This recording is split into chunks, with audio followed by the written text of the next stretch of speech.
अगली खबर ग्रेटर नोएडा में देखिए, पुलिस का स्पेशल अभियान जारी है। आपराधिक घटनाओं को कम करने के लिए यह अभियान चलाया जा रहा है। पुलिस और बाइक सवार बदमाशों के बीच मुठभेड़ हुई है और पुलिस की जवाबी कार्रवाई में 2 बदमाश घायल हुए हैं। पुलिस को मौके से 2 अवैध तमंचा और बाइक पुलिस ने बरामद की है। बदमाशों ने मेडिकल स्टोर संचालक पर हमला किया था।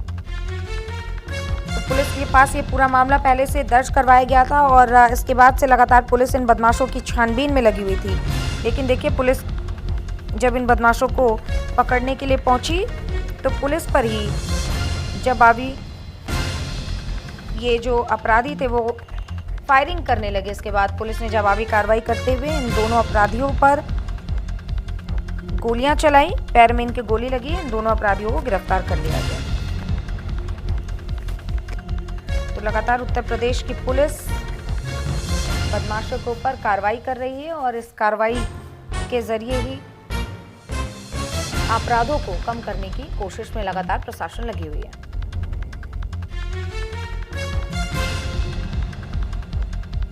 दिनांक 28 सितंबर 2025 को शाम को 6 बजे पुलिस को सूचना मिली कि एक स्टोर संचालक हैं, मेडिकल स्टोर संचालक रूपचंद भाटी जी, जो अपने स्टोर से पैदल जा रहे थे। इन पे 2 लोगों पीछे से आए और चाकू से वार किया, जिससे गंभीर रूप से घायल हुए। पुलिस ने तत्काल इन्हें उपचार के लिए अस्पताल भिजवाया तथा सुसंगत धाराओं में मुकदमा पंजीकृत किया। इसके अनावरण हेतु हमारी कई टीमें लगी हुई थी, जिसमें सर्विलांस टीम, सीसीटीवी कैमरे देखने के लिए एक टीम तथा मैनुअल इंटेलिजेंस की टीम, महिला सब इंस्पेक्टर के नेतृत्व में भी एक टीम का गठन किया था। हमारी सारी टीमें काम कर रही थी और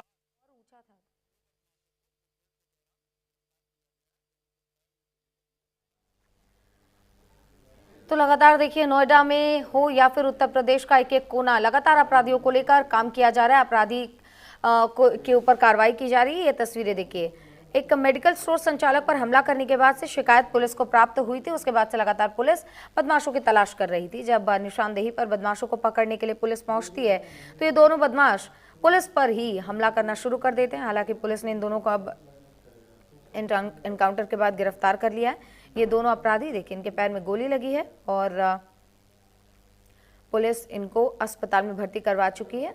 हालांकि इस पूरे मामले पर इनके इलाज के बाद विस्तार से एक रिपोर्ट जारी की जाएगी। जांच रिपोर्ट जारी करने के बाद इनके अपराधों के खुलासे को लेकर एक चार्जशीट दायर की जाएगी। इसके बाद से इन पर आगे की कार्रवाई की जाएगी। हालांकि पुलिस अभी भी इनसे पूछताछ करेगी और इससे पहले इन्होंने कितनी घटनाओं को अंजाम दिया, उन सबकी खुलासे की भी उम्मीद इनकी गिरफ्तारी के बाद जताए जा रहे हैं। पुलिस की ओर से लगातार अपराधियों के ऊपर सख्त से सख्त कार्रवाई और मेडिकल स्टोर संचालक के ऊपर हमला किया था, जिसके बाद से पुलिस लगातार इनकी तलाश कर रही थी और अब पुलिस के हाथ ये दोनों अपराधी लग चुके हैं। अब इनसे आगे की पूछताछ होगी।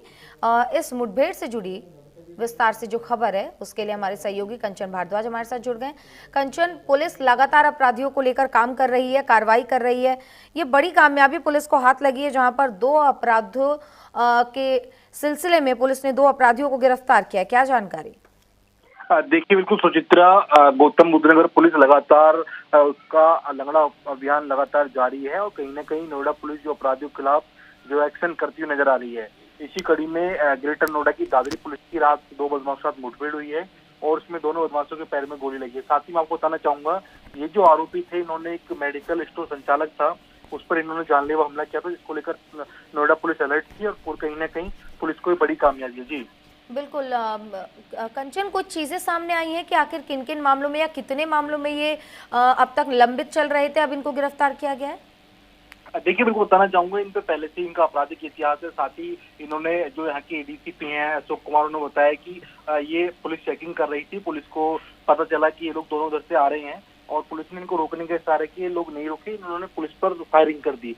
वहीं पुलिस की जवाबी फायरिंग में इनके पैर में गोली लगी है। साथ ही इन्होंने इनके साथ पास से 2 तमंचे, 2 कारतूस, मोटरसाइकिल सहित कई अन्य सामान ऐसे बरामद किए हैं जो पुलिस के लिए आपत्तिजनक है। साथ ही बताना चाहूंगा कि इसमें जो है जो दोनों के पैर में गोली लगी है, फिलहाल इनका इलाज जारी। साथ ही अगर दोनों की बैकग्राउंड की बात करें, क्रिमिनल बैकग्राउंड की बात करें, तो पुलिस इस पूरे मामले में भी जांच कर रही है। सुचित्रा, बिल्कुल। और ये मेडिकल स्टोर के संचालक के ऊपर हमला करने का क्या कोई मामला सामने आया? क्या किसी ने सुपारी दी थी या बिल्कुल। इन्होंने लूटपाट के लिए इन घटनाओं को अंजाम दिया?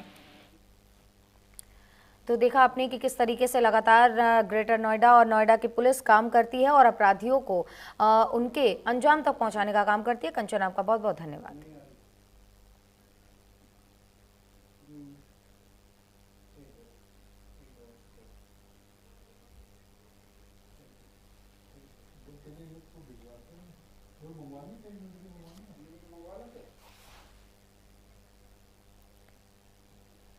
तो ये तस्वीरें मुठभेड़ की हम आपको दिखा रहे हैं। लगातार देखिए पुलिस की ओर से ऑपरेशन लंगड़ा चलाया जा रहा है और इसके पहले भी हमने देखा है, न सिर्फ ग्रेटर नोएडा बल्कि गाजियाबाद हो, चाहे उत्तर प्रदेश का एक एक कोना, जहां पर भी ऐसे आपराधिक घटनाओं को कोई अंजाम देता है तो पुलिस बिल्कुल एक्टिव हो जाती है।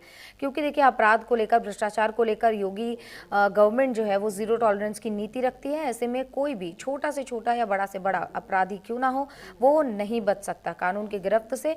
इसका सबूत, इसका प्रमाण कल नोएडा पुलिस ने भी दिया है। ग्रेटर नोएडा पुलिस ने देखिए इन दो आरोपियों को मुठभेड़ के बाद गिरफ्तार किया। दोनों का इलाज इस वक्त अस्पताल में चल रहा है और